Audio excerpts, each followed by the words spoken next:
예수는 그리스도.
그분이 우리 삶의 주인 되심을 선포하시오. 그분이 우리 삶을 다스리는 왕이시기를 선포하시오.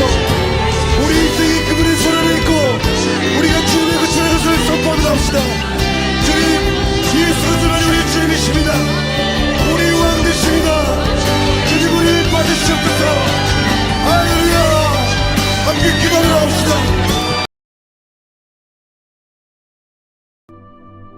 보라, 인내하는 자를 우리가 복되다 하나니 너희가 욥의 인내를 들었고 주께서 주신 결말을 보았거니와 주는 가장 자비하시고 긍휼히 여기시는 이시니라. 오늘 설교의 제목은 기다림의 끝. 본문은 야고보서 5장 10절과 11절입니다. 사람은 참 특별한 존재입니다.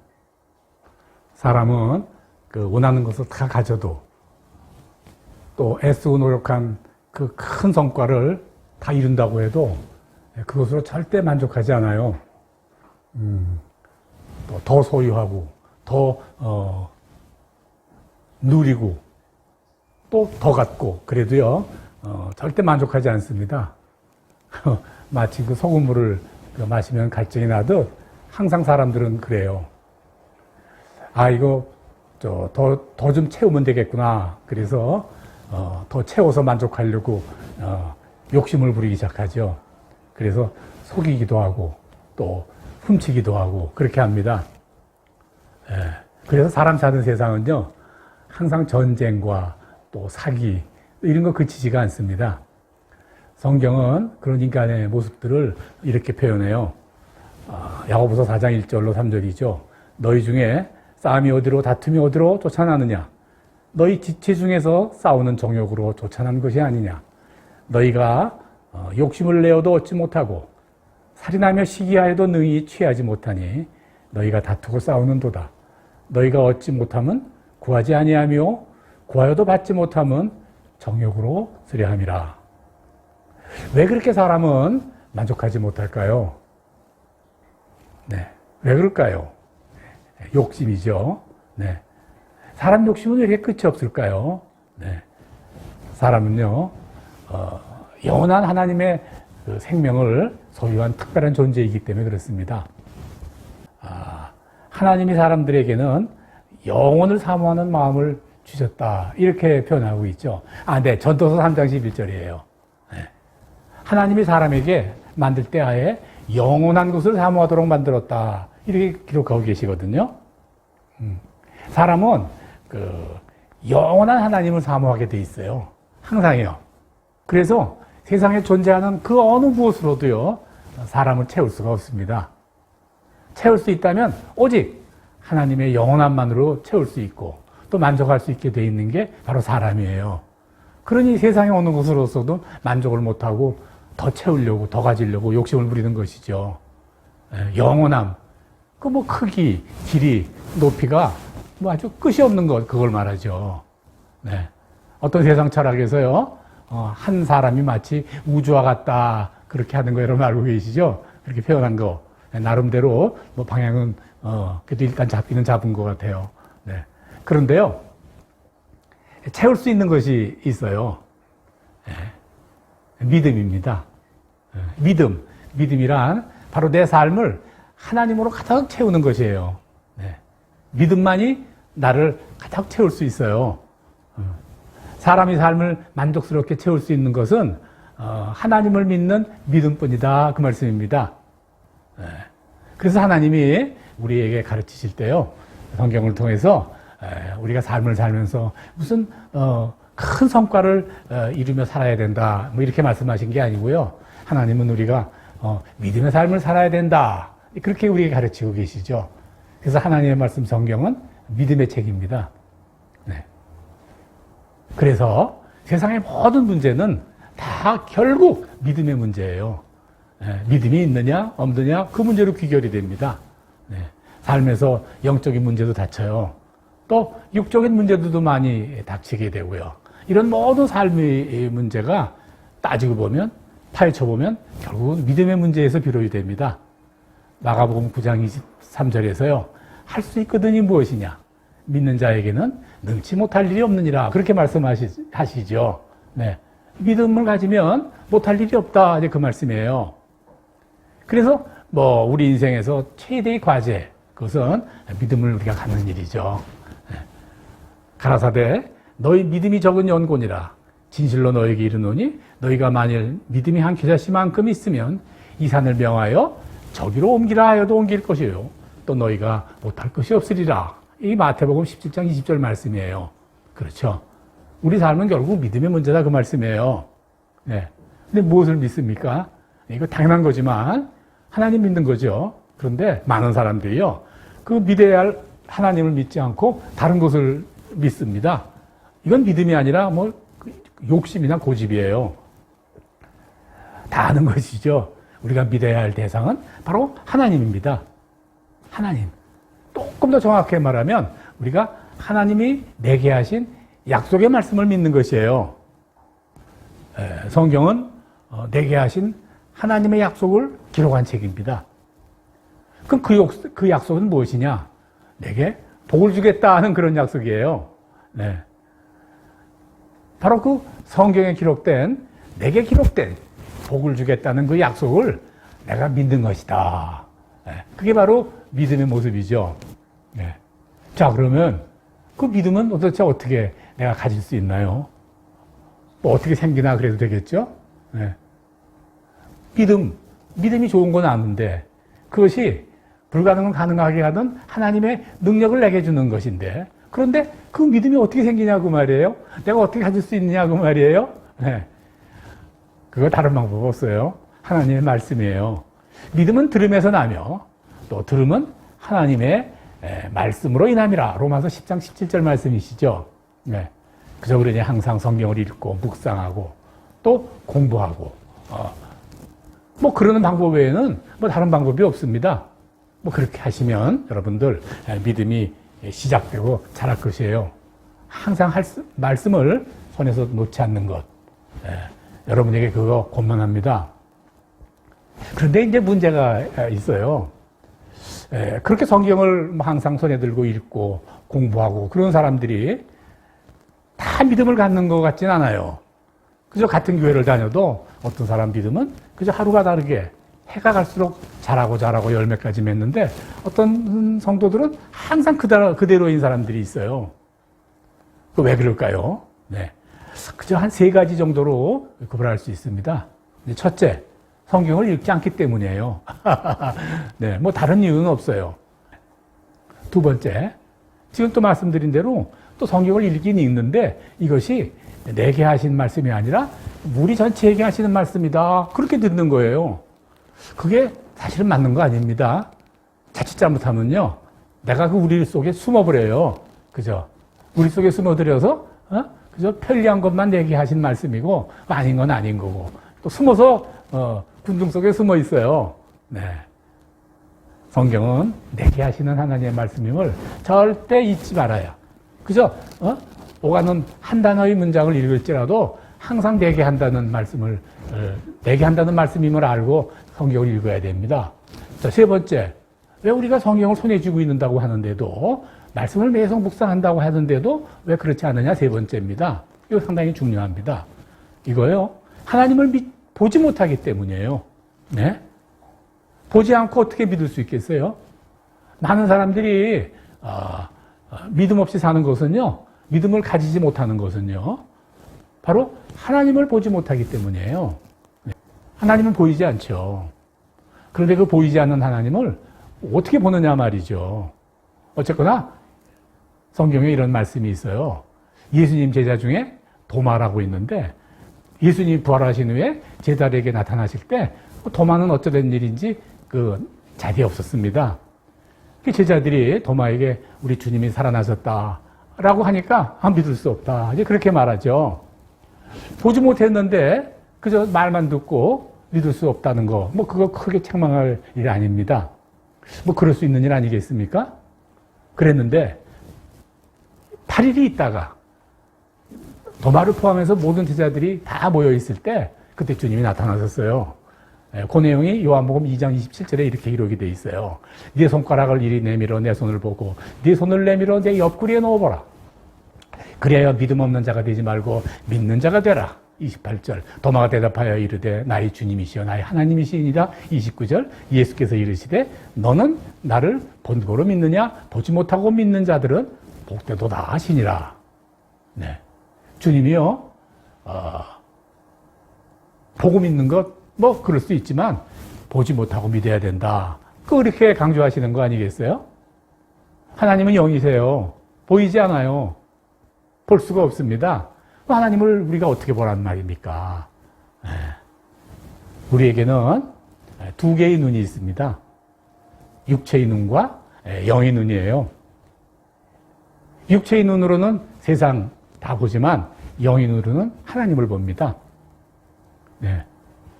영의 눈으로 보는 것, 그거 육체의 눈으로 보는 것보다 훨씬 더 정확하고 확실하고 명확합니다. 네. 우리가 보지 못하고 믿으라는 주님의 말씀, 이 말씀이 뭐냐 한다면 보지 못하고 믿는다. 그것은요, 영의 눈으로 하나님을 본다. 그런 말씀이에요. 영의 눈으로 하나님을 본다. 이거 뭐 대단히 신비스러운 일이고 또 특별한 체험에 속하는 일 같아 보이고 또 실제 그런 면이 없는 것은 아니에요. 네. 신비스럽고 특별한 체험이라 뭐 나는 여기에 해당되기가 어려워. 뭐 이렇게 생각할 수 있겠지만 그거 아닙니다. 아주 단순해요. 아주 일반적이에요. 네. 영의 눈이 살아서 내 육의 눈을 가리고 바로 하나님을 보려면 이 나를 감싸고 있는 나 같아 보이는 내 자아가 사그러져 녹아버리고 없어져야 돼요. 네. 세상에서 이런 말 하지 않아요? 네가 고생해봐야 철난다 그러고 실제 그렇더라고요. 네. 예전에 우리 아이들 데리고 선교여행 가서 좀 일부러 조금 고생을 한 2, 3일 시키면요, 사람이 많이 달라지더라고요. 네. 뭐 꼭 다 같지는 않지만 여하튼 내 자아가 없어지는 이제 그런 체험을 하게 되면요, 하나님을 볼 수 있게 됩니다. 그럼 그게 뭐냐? 그게 도대체. 나를 감싸고 있는, 내가 아닌 나를 감싸고 있는 그 내 자아라고 생각하는 그거. 그게 사라져야 된다는데 그게 뭐 어떻게 하면 없어지는 거냐 그 말이에요. 네. 바로 그게 고난입니다. 고난. 네. 우리 믿음의 고난이 떠날 수가 없어요. 하나님은 내게 고난을 주시고 그 고난이 마침내 내 자아를 녹여버리고 깨트려버리죠. 뒤집어지고 무너지고 깨어지고 마치 용광로 속에서 달달달달 순금을 재련하듯이 그런 고난의 과정을 견뎌내고 마침내 내 자아가 사라지고 내 영의 눈이, 하나님을 볼 수 있는 영의 눈이 살아나는 것이죠. 이런 우리가 흔히 말하는 고난이라고 말하는 이 끝자락에는 반드시 영광이 있습니다. 오늘 설교의 제목, 그래서 제가 고난의 끝 이렇게 제가 정했어요. 네. 고난의 끝에는 영광이에요. 이게 하나님이 다스리는 법으로 그렇게 만들었어요. 네. 그래서요, 겨울은 추워야 됩니다. 네. 겨울이 따뜻하면 봄꽃 잘 피지 않아요. 이거 생물학에서는요, 춘화현상이다 그래요. 네. 춘화현상. 네. 이번에 제가 아주 잠깐 서울을 좀 다녀왔더니요, 마침 몇십 년 만에 한 오랜만에 제가 봄꽃을 봤는데 한마디로 찬란하더라고요. 찬란해요. 그 겨울이 추워야 찬란한 봄꽃이 나오는 거예요. 네. 그 음식점 셰프들이 그러더라고요. 고급 포도주하고 뭐가 다릅니까? 그랬더니 최고급 포도주는요, 사막에서 나오는 포도주라야만 그것이 진짜 최고급이다 그러더라고요. 네. 물이 없으니까 그 뿌리가 아주 깊은 속에다 뿌리를 내려고 굉장히 어려움을 겪는 거죠. 네, 죽을 수도 있죠. 잘 가꾸지 않으면. 네. 그래서 나는 거죠. 뭐 또 하나 예를 들어드릴까요? 그 메뚜기 몸이 상당히 가볍습니다. 그래서 이 바람이 불면요 견디지를 못해요. 네. 그런데 놀라운 일이 있잖아요. 그 바람을 이렇게 타면은요 날라요. 하늘을 날라서 아주 먼 곳까지도 이렇게 날아갈 수가 있는 거예요. 바로 고난이라의 끝자락은, 고난의 끝은 영광이다. 그 말은 바로 그런 말이에요. 그렇기 때문에 고난이 때에는 우리가 기다려야 됩니다. 예. 전도서 5장 2절 3절 이런 말씀이 있습니다. 너는 하나님 앞에서 함부로 입을 열지 말며 급한 마음으로 말을 하지 말라. 네. 가만히 있으라는 거예요. 말도 하지 말고. 네. 참아내는 거예요. 뭐 인내하는 거예요. 고난 앞에서 우리가 다른 방법이 없어요. 네. 세상에 어떤 문제가 발생됐을 때 풀어내는 방법이 뭐 여러 가지가 있겠죠. 그런데 침묵은, 기다리는 것은 문제를 푸는 최고의 그 방법이고요. 아주 신비한 원천이에요. 네. 선지자들을 고난과 오래 참음의 본으로 삼으라. 이렇게 말씀하셨거든요. 네. 인생의 실패는 우리가 기다리지 못하는 데 따른 실패다. 그 말이죠. 기다리지 못하는. 고난은 기다려야 한다. 고난은 기다려야 한다. 이것이 바로 하나님이 우리에게 주시는 명령이죠. 법입니다. 아무리 우리 마음에 아침을 기다려도 밤을 뛰어넘고 아침이 올 수가 없죠. 아무리 봄을 기다린다고 해도 겨울을 뛰어넘고 그저 막바로 봄이 될 수는 없는 거 아니겠습니까? 네. 내가 발버둥 치고 애쓴다고 그렇다고 해서 하나님이 정하신 그 때가 이렇게 그냥 훌렁 지나쳐 버리지는 않아요. 네. 하나님이 오케이 됐다라고 한 그때가 지나가야 된다. 이제 그 말씀입니다. 하나님이 그저 지금은 애쓸 때니까 애쓰고 있는데 그거 참아라 그 말이죠. 야고보서 1장 4절에는요. 인내를 온전히 이루라. 이는 너희를 온전하고 구비하여 조금도 부족함이 없게 함이라. 이렇게 말씀하시잖아요. 우리가 다 아는 로마서 5장 3절. 환난은 인내를, 인내는 연단을 소망을 이루게 함이라. 또 이렇게도 말씀하세요. 네. 성경에서 우리가 본을 받아야 될 그 믿음의 사람들이 많이 기록이 되어 있습니다. 네. 그분들이 처음서부터 이렇게 믿음의 사람이 되었던 건 아니죠. 사실은 인간적으로나 인격적으로 실망을 많이 할 수밖에 없는 그런 사람이었어요. 믿음은 말할 것도 없죠. 그런데요, 그분들이 한결같은 특징이 있어요. 하나님께서 고난의 용광로를 이렇게 통과하게 하시고 그분들은 그것을 참고 기다렸고 마침내 영광을 얻게 되었다 하는 그런 공통점이 있어요. 굳이 일일이 다 설명하지 않겠습니다. 아브라함 그렇지 않습니까? 야곱은 그렇지 않아요? 요셉은 또 더하죠. 모세 역시 마찬가지죠. 다 마찬가지입니다. 우리도 마찬가지다. 그런 말씀을 여러분에게 말씀드리겠어요. 네. 성경에서는 기다림의 끝, 바로 영광은 이렇게 말씀하세요. 야고보서 5장 11절 오늘 본문입니다. 보라, 인내하는 자를 우리가 복되도다 하나니 너희가 욥의 인내를 들었고 주께서 주신 결말을 보았나니 주는 가장 자비하시고 긍휼히 여기시는 이신이라. 욥의 결말. 인내를 잇는 그 영광이 바로 욥을 통해서 보라 그 말씀이에요. 욥. 네. 그 욥이 어떤 일이 있었나요? 욥이요. 말할 수 없는 큰 역경 속에서 그것을 회복한 이야기가 바로 욥기, 성경 말씀의 욥기 이야기 아닙니까? 네. 그걸 딱 두 마디로 그 욥기를 요약해보라 그러면 저는 항복 그리고 회복 이 두 가지라고 저는 해석하고 싶어요. 네. 욥은 마침내 항복했고 그리고 하나님이 회복해 주셨다. 이 말씀이죠. 이걸 세부적으로 이야기하면 그래요. 첫째, 자기 자신을 회복했어요. 내가 어떤 사람인가를 깨달았다 그 말이에요. 고난을 통해서. 둘째, 친구들이나 이웃들과의 관계를 회복했어요. 네. 또 셋째, 가정과 자기 사업을 회복을 했죠. 네 번째, 하나님과의 관계를 회복했습니다. 이 네 가지 회복된 게 뭐냐? 나, 이웃, 내 사업, 물질, 마침내 하나님이었다 이 말이죠. 이것이 바로 욥이 결말이고 우리의 고난해 주신 그 영광된 축복이에요. 그 욥이 마지막 모든 것을 회복한 후에 뭐라고 이야기를 합니까? 우리 한번 기억해 보실까요? 욥기 42장 5절에 내가 죽게 대하여 귀로 듣기만 하였었더니 이제는 눈으로 보옵니다. 예, 이렇게 고백하지 않아요? 네. 제대로 된 믿음이 생긴 거예요. 사랑하는 성도 여러분, 이제 오늘 말씀을 마치려고 합니다. 믿음입니다. 네. 그 믿음을 위해서는 하나님을 보아야 합니다. 하나님을 보려면 내 영의 눈이 살아나야 됩니다. 영의 눈이 살아나려면 고난이라는 과정을 우리가 이겨나가야 됩니다. 이겨나가는 방법은 오직 하나, 기다리는 것뿐입니다. 우리가 기다리면 바로 욥에게 주신 영광의 결말, 바로 회복의 그런 축복을 우리에게 주시게 될 것입니다. 바로 이런 주님이 우리에게 가르친 이 말씀을 따라서 고난을 극복하고 또 회복되는 놀라운 축복을 얻기를 우리 주의 이름으로 간절히 축원합니다. 네. 아멘.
모든 것이